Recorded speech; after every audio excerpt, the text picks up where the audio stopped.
अस्सलाम वालेकुम नाजरीन, मैं हूं आपका होस्ट रिजवान शाह और आप देख रहे हैं प्रोग्राम गहरी नज़र। मेरे साथ सीनियर सहाफ़ी शुएब राजा साहब मौजूद हैं और आज हमारा टॉपिक बहुत बहुत ज़्यादा इम्पोर्टेंट है। आज हमारा टॉपिक पाकिस्तान की माशियत से मुतालिक स्टार्ट होगा और इमरान खान के ऊपर हम अपने प्रोग्राम का इख्तिताम करेंगे कि इमरान खान क्या कर रहे हैं और उनकी क्या इस वक्त सियासी पॉलिसी है। अस्सलाम वालेकुम शुएब साहब, कैसे हैं आप? ठीक हैं? जी अस्सलाम वालेकुम शाह जी, कैसे हैं आप? खैरियत से हैं? जी अल्हम्दुलिल्लाह। शुएब साहब, बात यह है कि पाकिस्तान इस वक्त इंतहाई शदीद माशी बहरान से गुजर रहा है और करीब करीब पाकिस्तान टेक्निकली डिफॉल्ट हो चुका है। पाकिस्तान का जो दर मुबादला है इस वक्त वो सिर्फ 2.95 बिलियन डॉलर रह गया है। और ऐसे मौके पे आईएमएफ की टीम के साथ हुकूमत के एक मुज़ाकरात चल रहे हैं। लेकिन बड़े हैरान कुन शहबाज शरीफ ने एक बयान दिया है कि आईएमएफ हमें बहुत टफ टाइम दे रही है। तो ये किस तरह के वजीर आजम है कि जो आईएमएफ के बारे में पहले मुल्क को इस माशी बहरान से दो चार करने के बाद यही हुकूमत अब आवाम को ये कह रही है कि आईएमएफ हमें बहुत टफ टाइम दे रही है। तो इस बारे में आप प्लीज हमें आगाह करें। शाह जी, मुझे तो समझ नहीं आ रही कि उनको टफ टाइम क्या दे रही है। मतलब ये कि आपने अपने मुल्क में कोई 90 के करीब आपने अपनी काबीना बना ली। ठीक है, आपके पास है कुछ नहीं, 90 बंदों की काबीना बना ली। बेशुमार वजीर ऐसे हैं जिनके पास महकमा कोई नहीं है। आईएमएफ इनको टफ टाइम दे रही है। मुझे मुझे तो आईएमएफ पे आज मैंने एक ट्वीट किया है, अगर आपकी नजर से गुजरा हो तो मैंने इस पे यही बात की है कि आईएमएफ जो है वो टफ टाइम तो गरीब आवाम को दे रही है भाई। हकीकत बात है, ये हकीकत बात है। गवर्नमेंट को कौन सा टफ टाइम दे रही है? गवर्नमेंट को टफ टाइम देना होता तो उनको कहते कि अपने अखराजात कम करो, अपनी काबीना को कम करो, अपने जो आपके जो मिलिट्री के एक्सपेंसेस हैं उसको कम करो। ऐसा तो कुछ भी नहीं हो रहा। इनकी याशियां तो वैसी की वैसी लगी हुई है सबकी। जबकि असल अगर हकीकत हम देखें तो असल हकीकत ये है कि गवर्नमेंट का तमाम ध्यान इमरान खान पीटीआई के पीछे है कि बस उसको किसी तरीके से डीमोरलाइज कर दिया जाए, पीटीआई को कमजोर कर दिया जाए और इमरान खान की मकबूलियत में कमी कर दी जाए। सारा फोकस इस हुकूमत का इस वक्त इस काम में लगा हुआ है। जबकि माशी सूरत हाल इससे ज्यादा जो है ना बदतर से बदतर होती जा रही है और आने वाले दिनों में महंगाई का एक नया तूफान भी आने वाला है। तो आप हुकूमत की संजीदगी को किस तरह ले रहे हैं? जी, मुझे एक पुरानी बात याद आ रही है, जब बेनजीर भुट्टो हयात थी, अल्लाह ताला उनके दर्जात बुलंद करे। तो मोहतरमा क्या करती थी कि मैं बड़ी खुश हूं कि मुझे अपोजिशन में नवाज शरीफ मिला है। तो खासा भी बड़े खुशकिस्मत है कि इनको अपोजिशन में ये मिले हैं। ठीक लेकिन है। लेकिन देखिए, लेकिन अवाम को ऐसे लोग मिले हैं, ये भी तो बहुत बड़ी बदकिस्मती है ना। उनकी तो खुशकिस्मती थी कि उन्हें ऑपोजिशन में वो मिले, लेकिन अवाम को इस माशी बहरान से दो चार करने वाले, इस मुल्क को माशी दलदल में फंसाने वाले यही ये लोग हैं ना। तो अवाम तो फिर इस मामले में बदकिस्मती रही। शाजी बात ये है कि अवाम ने खुद ये अपने लिए बदकिस्मती चूज की ना। पहले 3 मरतबा ये बदकिस्मती अवाम ने चूज की थी, किसी और ने तो उनके ऊपर मसलत नहीं की थी। ठीक है। बात ये है बात ये है भाई कि ये जो है, मैं तो इनको पॉलिटिकल लोग मानने को तैयार ही नहीं हूं। ये जो हरकतें कर रहे हैं ये पॉलिटिकल लोगों वाली हरकतें तो हैं ही नहीं। आज आप देख रहे हैं शेख रशीद के साथ। अब मुझे तो बड़ी आज से हंसी आ रही है कि अब तौहीन बिलावल भी लग गई है यार।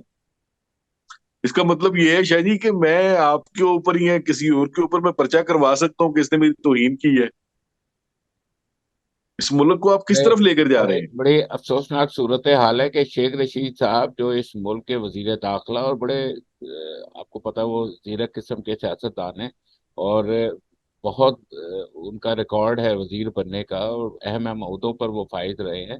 उनके ऊपर इस्लामाबाद की एक एफआईआर, फिर उनको इस तरह उठा के ले जाना जिस्मानी रिमांड, उसके बाद मरी में एक एफआईआर और अब सिंध की पुलिस इस्लामाबाद पहुंच गई है उनको एक ऐसे मुकदमे में जिसमें तौहीन बिलावल की गई देखिए, है। जो ये सिंध वाला जो केस है, वो जो सिंध वाला जो केस लेकर आए हैं, मुझे इसकी समझ नहीं आ रही। मतलब अगर ये तौहीने बिलावल के मुर्तकब ये हुए हैं, तो इससे पहले तौहीने बिलावल के मुर्तकब तो जो इस वक्त के जो वजीर दाखिला है वो भी राना सनाउल्लाह भी हो चुके हैं। राना सनाउल्लाह की आज एक मैं उनकी एक पुरानी स्टेटमेंट देख रहा था जिसमें उन्होंने कहा था कि शेख रशीद की तरह बिलावल को भी शादी की जरूरत नहीं है। ठीक है, हाँ ये बिल्कुल और वो स्टेटमेंट है उनकी। तो फिर तो तौहीन उन्होंने भी की है, फिर उनके खिलाफ भी पर्चा करवाई ना। सर, आप अगर पिछले वक्त में जाएं तो माजी में एम के वसीम अख्तर ने क्या क्या बातें नहीं कही। एग्जैक्टली सर, यही तो मैं कह रहा हूं। मतलब बात ये है कि जो लोग इनके साथ बैठे हैं वो कुछ भी कह लें तो वो कोई बात नहीं, असल कोई मकसद और कह क्या क्या दे। असल मकसद मुझे हुकूमत का ये नजर आता है कि हुकूमत इश्यूज के ऊपर से अवाम की तवज्जो हटाकर, वो सॉरी, इश्यूज में अवाम की तवज्जो डालकर और जो मेन पाकिस्तान के मसाइल है उस पर से हटाना चाहती है। देखिए, यही तो प्रॉब्लम है। हमारा तो 75 साल की हिस्ट्री में हमारे जो असल इश्यूज हैं उन पे तो हमने कभी बात की ही नहीं है। हमने तो हमेशा ही ये इस किस्म की हरकतों में हमने वक्त जाया किया।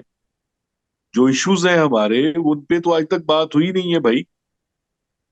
अब देखे तो सही ना, हमारे पहले तो बात ये है कि हमारे इश्यूज क्या है। हमारे इश्यूज जो हैं उनको समझने की जरूरत है। इस कौम को तालीम की जरूरत है, इस कौम को हेल्थ की जरूरत है। उन पे तो हमारी तो कभी तवज्जो ही नहीं रही। सिंध हमने में बहुत बुरी ह्यूमन, हालत है, बलूचिस्तान में बहुत बुरी हालत है अवाम की। अवाम पे तो वाकई तवज्जो किसी भी दौर में नहीं दी गई। देखिए बदकिस्मती की इंतहा है कि बलूचिस्तान में जिस जगह से डेली 14 से 15 केजी सोना निकाला जा रहा है, वहां के जो मजदूर किसान जो है उसके पाँव में तो जूती भी नहीं है यार। अलमिया है, आप ये सही अंदाजा कह रहे हैं लगाए आप, ना। ये अलमिया है। बिल्कुल आपकी बात बड़ी सही है। और अभी अभी आप जो मौजूदा सूरत हाल इस वक्त देख रहे हैं, इस सूरत हाल के अंदर अब आप क्या समझ रहे हैं कि ये हुकूमत कितनी की मजबूत खड़ी है, जबकि ये अब वाजे हो चुका है कि मुस्लिम लीग नून में एक गहरा जो है गहरी दरार पड़ने वाली है, उनके दरमियान ग्रुपिंग होने वाली है और एक अजीबोगरीब बयानात का सिलसिला उनमें चल रहा है। तो आपको क्या लग रहा है कि आने वाले दिनों में इस हुकूमत की अपनी स्टेबिलिटी क्या लग रही है, या आप ये समझ रहे हैं कि ये सारा सिस्टम उस वक्त तक चल रहा है जिस वक्त तक ये आईएमएफ के मुज़ाकरात कंप्लीट नहीं हो जाते। ईशा जी वेंटिलेटर पे लगे हुए हैं। जो हमारी जो गवर्नमेंट है इस वक्त ये वेंटिलेटर पे है। ठीक है जी। और वेंटिलेटर, जो कि बिजली हमारे पास है नहीं, तो वेंटिलेटर का जो प्लग है वो मखसूस लोगों ने उसको करंट प्रोवाइड कर रहे हैं। वो जिस दिन वो करंट उतारेंगे उसी दिन ये हुकूमत खत्म हो जाएगी। ये गॉड मतलब नो आप कह पॉइंट। रहे हैं कि ये हुकूमत बेसिकली एक सहारे पे खड़ी हुई है। जी बिल्कुल, एक सहारे पे खड़ी है, और उस सहारे पे खड़ी है जिसका अपना सहारा कोई नहीं रहा। उस सहारे पे खड़ी है जिसका अपना सहारा कोई नहीं रहा। अच्छा, कल कल आपने प्रोग्राम के अंदर मुझे एक बड़ी अहम बात की थी और आपने कहा था कि इमरान खान को एपीसी में शिरकत नहीं करनी चाहिए। और अभी इमरान खान की शिरकत जो है वो अब मेरा ख्याल है उससे गारी हो चुकी है। तो आप क्या समझते हैं कि क्या ये दुरुस्त फैसला है, या इस इमरान खान साहब की शिरकत ना करने की कोई वजूहत हो सकती हैं, और बिल्कुल इसका क्या दुरुस्त, असर बिल्कुल पड़ेगा। बिल्कुल दुरुस्त अच्छा, इसका फैसला है। असर। अच्छा। नहीं, मैं अर्ज कर रहा हूँ ना, बिल्कुल दुरुस्त फैसला है। देखें, बात यह है कि इसको कोई माने या ना माने, मगर ये एक मुसलमान हकीकत है कि पाकिस्तान में इस वक्त अगर कोई पॉलिटिकल पार्टी जो वाकई अवाम के अंदर एग्जिस्ट कर रही है तो वो खान साहब की पार्टी है। अच्छा, ये उसको मानने को तैयार नहीं, ये उसके ऊपर विक्टिमाइजेशन भी कर रहे हैं, सब कुछ कर रहे हैं, और साथ वो चाह रहे हैं कि आए हमारे साथ बैठे। कोई सेंस की बात लगती है इसमें आपको इनकी? मैं आज आपको एक बात कहना चाह रहा हूं जो कि बड़ी खौफनाक हो जाएगी, लेकिन मैं अब कह देता हूं। खान साहब की जिंदगी इस वक्त सबसे ज्यादा रिस्क पे है। पाकिस्तान में अगर किसी बंदे की जिंदगी सबसे ज्यादा रिस्क पे है तो वो इमरान खान है। वो डटा हुआ है अपनी बात पे। तो जिन लोगों ने उसको मारने की कोशिश की, जिन लोगों ने उसकी एफआईआर नहीं होने दी, अब वो ये गिला कर रहे हैं कि ये हमारे साथ आकर बैठता क्यों नहीं है। शाह जी, कोई कॉमन सेंस की बात है इसमें? आप बिल्कुल, एक लम्हे के लिए मैं खुद को। आपकी आपकी बात को बिल्कुल मैं उसकी तायद करता हूँ। और आप ये भी देखें कि इसी हुकूमत में बैठे लोग थे जो ये कह रहे थे कि अगर ये दो सूबाई असेंबलियां डिसॉल्व हो जाएंगी, तहलील हो जाएंगी, तो हम आम इलेक्शन, आम इंतखाबात का ऐलान कर देंगे। तो वो भी उस बात से फिर गए। आपकी बात सही है, मैं मानता हूँ। लेकिन क्या ये बेहतर ना होता कि अगर खान साहब इसमें शामिल हो जाते? नहीं, मेरा नहीं ख्याल। खान साहब ने बहुत अच्छा फैसला किया है। खान साहब को बिल्कुल इनकी उस एपीसी में जाने की कतन जरूरत नहीं है। वो देखें, इमरान खान जिस बंदे का नाम है, वो बड़ा पढ़ा लिखा समझदार आदमी है। मैं उसकी विजडम को बहुत अप्रिशिएट कर रहा हूँ। और उसने बिल्कुल बड़ा मुनासिब फैसला किया उसने, कि एक तरफ तो तुम उसको मानने को तैयार नहीं हो। अच्छा, फिर देखें, बिल्कुल बात सुने, बिल्कुल, ये पंजाब। बात सही है। एक एक मिनट शाह जी, एक मिनट। पंजाब की हुकूमत तोड़ी परवेज लाई ने। ठीक है जी। परवेज लाई जो था वो बेसिकली पीटीआई का ही था ना।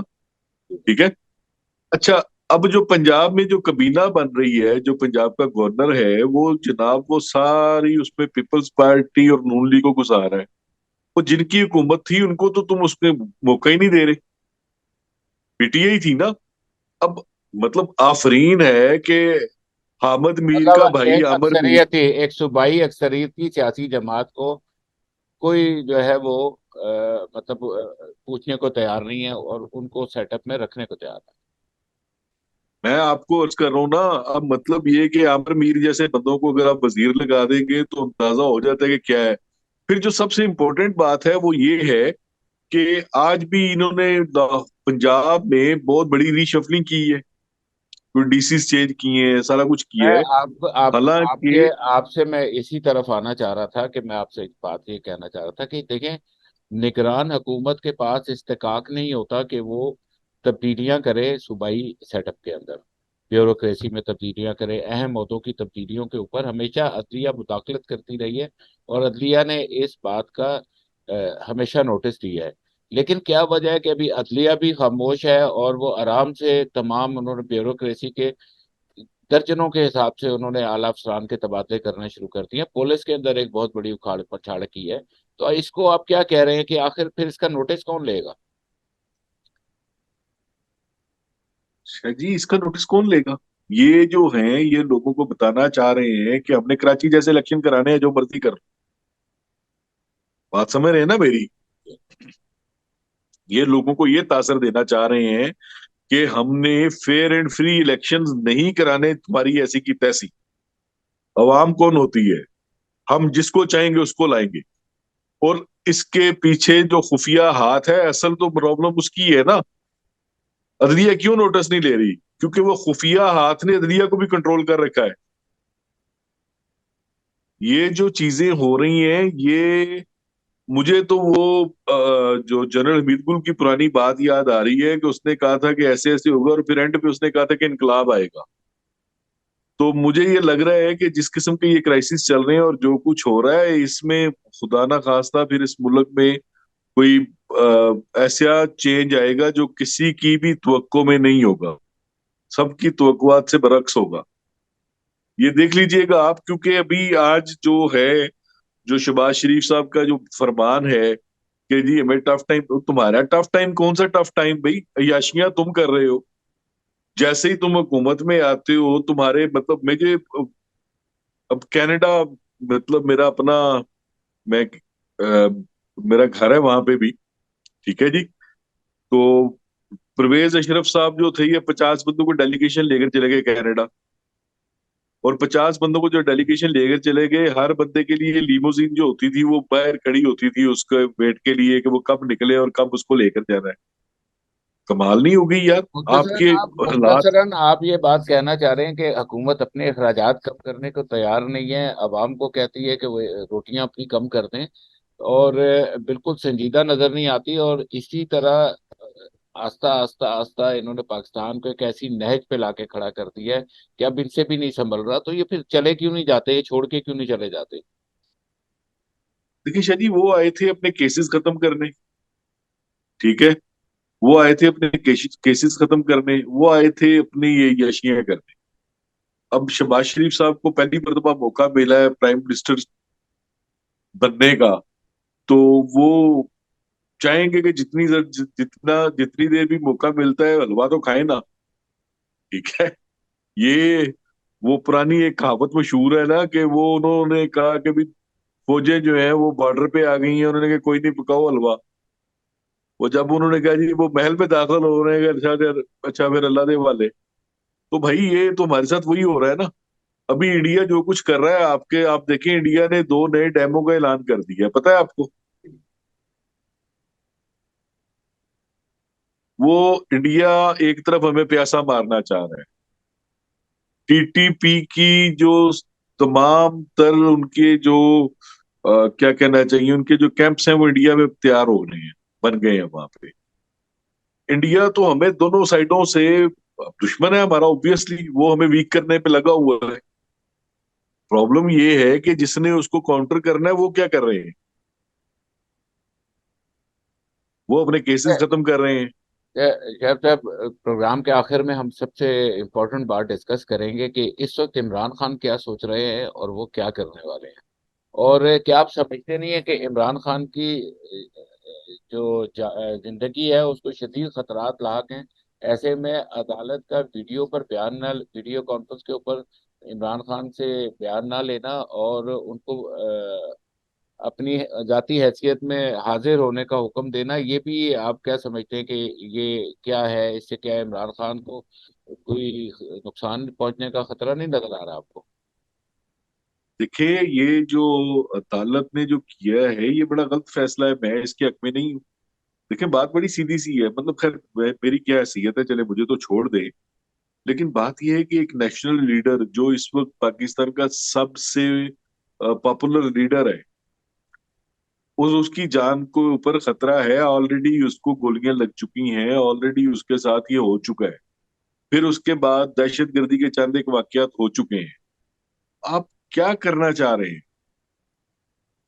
मतलब आप भी खुदा ना खास्ता किसी साजिश का हिस्सा बनना चाह रहे हैं, इसका मतलब है। और अगर अच्छा, आपकी, जब जब आप मुझे ये बताएं कि अभी इमरान खान को आपके ख्याल में क्या, मतलब उनकी सोच क्या है, ऐसा वो क्या सोच रहे देखिए, वो दरवेश सिर्फ सा बंदा है, डरता डरता वो है कोई नहीं। उसका उसका तो ईमान है अल्लाह पे। ठीक है ना? तो वो तो आएगा, मेरे ख्याल में वो बाहर निकलेगा, नहीं? हर हाल मैं में मैं निकलेगा। उस बात को नहीं कह रहा, मैं अब इस प्रोग्राम को आगे लेकर जाना चाह रहा हूँ। मैं ये आपसे पूछना चाह रहा हूँ कि आपको सियासी तौर पे इमरान खान क्या क्या करते नजर आ रहे हैं, वो क्या चाह रहे हैं, वो किस पेशेंस का इंतजार कर रहे हैं, ऐसा कौन सा वक्त है जिसका वो इंतजार कर रहे हैं, वो आप समझाएं जरा। मेरे ख्याल में खान साहब भी चाह रहे हैं कि इस मर्तबा ना ये जो कौम है ना, इसके भी सारे नर्व चेक हो जाए। समझ रहे ना बात को? मतलब हमारे लोग भी तो बदकिस्मती से, हम जो हैं हम आजादी चाहते हैं, मगर हम ये चाहते हैं कि इमरान खान हमें आजादी लेकर दे दे, हमने खुद तो बाहर निकलना नहीं होता। तो वो कह रहे हैं कि नहीं ठीक है, पहले फिर आप अच्छी तरह से तसल्ली कर लें पहले। मतलब खान साहब ये चाह रहे हैं कि वो निकल चेक कर लें कि कौन कौन रह गया है और कौन कौन नहीं रह गया। एग्जैक्टली exactly, ठीक है ना? यही हालात है, और इसमें जो है, टू बी वेरी ऑनेस्टली, मैंने आपसे एक बात कही थी ना कि 15 फरवरी के बाद चीजें शायद कुछ थोड़ी चेंज होनी शुरू हो जाएंगी। ये आप खान साहब भी अभी आप आप 15 फरवरी वाली चिड़िया जो है ना, ये आप बस खाली डेट का ऐलान कर रहे हैं, लेकिन आप उसमें से कुछ निकाल कर नहीं दे रहे। कौम को आप बताना नहीं चाह रहे कि क्या है असल में आगे आने वाला। निशा जी, देखिए बात बड़ी सीधी सी है ना, मैं हुकूमत में हूँ ना मैं अपोजिशन में हूँ। लेकिन ये मैं तो सिर्फ ये जो फैक्ट्स एंड फिगर्स हैं इनको सामने रख के, तो जो मेरी समझ में आ रहा है वो यही है कि इन जैसे हालात में, आज सुबह की आपने शायद आपकी नजर से खबर गुजरी हो, अब उन्होंने चेंज कर दी है। सुबह की एक खबर थी, मैंने टीवी पे देखी थी कि जो है ओगरा जो है उसके पास 3 दिन का पेट्रोल रह गया। ठीक। ठीक है। आज अब अभी थोड़ी देर पहले उन्होंने वो टीवी पे दिखा दी कि नहीं 3 दिन की 10 दिन का पेट्रोल रह गया। 10 दिन भी गुजर जाएंगे शाह जी, कोई बड़ी बात तो नहीं है ना। सही। बात तो ये सही है कि बात है। मतलब ये कि हाँ, आईएमएफ ने जो शराइत इन पे रखी है, उनकी वो शर्त जो है वो बड़ी मुनासिब है कि सारे जितने भी मतलब ये कि जो हाई ऑफिशियल्स हैं ग्रेड उनके ऑफिसर बाय हैं के। जी। हाँ जी। तीसवें ठीक ग्रेड है तक के जितने ऑफिसर हैं वो अपने असासे जाहिर करें। जी। अच्छा, ये मतलब इसमें ऑब्वियसली फिर मतलब ये कि आर्मी भी इसमें शामिल होगी मेरे ख्याल में, और जजेस भी वो शामिल होंगे। जाहिर बात है, वो भी इसी ग्रेड में आते हैं जो भी 21वें ग्रेड तक है, वो सब इसके अंदर होंगे, तमाम स्केल्स होंगे इसके अंदर। जी बिल्कुल ऐसा ही है। तो ये अच्छी बात है, मैं तो इसको बड़ा खुशाइन देख रहा हूँ। मैं तो इसको बड़ा खुशाइन देख रहा हूँ कि चलें। हमें तो कल आई नहीं, आईएमएफ को ये कल आ गई थोड़ी सी। आईएमएफ थोड़ा सा मजीद और मेहरबानी कर देती, इनको कह देती कि जनाब आपकी कबीना जो है इसको भी थोड़ा रिड्यूस करे और गवर्नमेंट के जो अखराजात हैं इनको भी थोड़ा कम करे, तो हमारे पे बहुत और बड़ा एहसान हो जाता। इंग्लैंड का जो प्राइम मिनिस्टर है वो कहता है कि मेरा 2 बेड के रूम में, बेडरूम के फ्लैट में गुजारा नहीं है, मुझे एक बेडरूम ज्यादा चाहिए, तो उसको रिफ्यूज हो जाता है। तो हमारे बादशाह सलामत जो है उनको तो जनाब सौ यार कनाल का आपके घर है। आपके आपके बादशाह सलामत तो जिस दिन आए थे उन्होंने 7 करोड़ रुपए खाली स्विमिंग पूल पर लगवा दिए थे। जी बिल्कुल ऐसा ही है। बिल्कुल ऐसा ही है। अब ये देखें, ये तो अब अवाम को समझने वाली बात है कि अवाम समझे कि कौन इस मुल्क के लिए बेहतर है, कौन कौन इस कौम के लिए बेहतर है। शर्त हमारे प्रोग्राम का वक्त खत्म हो गया, आपकी आमद का बहुत शुक्रिया। नाज़रीन, पाकिस्तान इस वक्त आईएमएफ के साथ मुज़ाकरात में, बल्कि पाकिस्तानी हुकूमत आईएमएफ के साथ मुज़ाकरात में इस वक्त मसरूफ़ है। और इसका आउटकम जो भी आए, लेकिन ये बात तो तय है कि पाकिस्तानी कौम ने मजीद एक महंगाई के तूफान को झेलना है। और आने वाले वक्त में अजनास की किल्लत भी आपको सामना करना पड़ेगा, और इंतहाई महंगे आपको चीज़ों को भी सामना करना पड़ेगा। पेट्रोल भी, गैस भी, आपके यूटिलिटी बिल्स, और आपको जो जरूर अशाया ज़रूरी है उसके अंदर आपको एक बहुत हद तक इजाफा नज़र आएगा। अब ये फैसला आपने करना है कि आप क्या चाहते हैं, कि आप इसी तरह इस चीज़ को कंटिन्यू रखना चाहते हैं, या आप ये चाहते हैं कि अब इस हुकूमत का वक्त ख़त्म हो गया और पाकिस्तान के अंदर इंतखाबात का ऐलान हो जाना चाहिए, और ये कोई खातिर ख्वाह अवाम के लिए और मुल्क के लिए खिदमात अंजाम नहीं दे सके, इन्हें अब घर जाना चाहिए। अपने होस्ट रिजवान शाह को दीजिए इजाज़त। पाकिस्तान जिंदाबाद।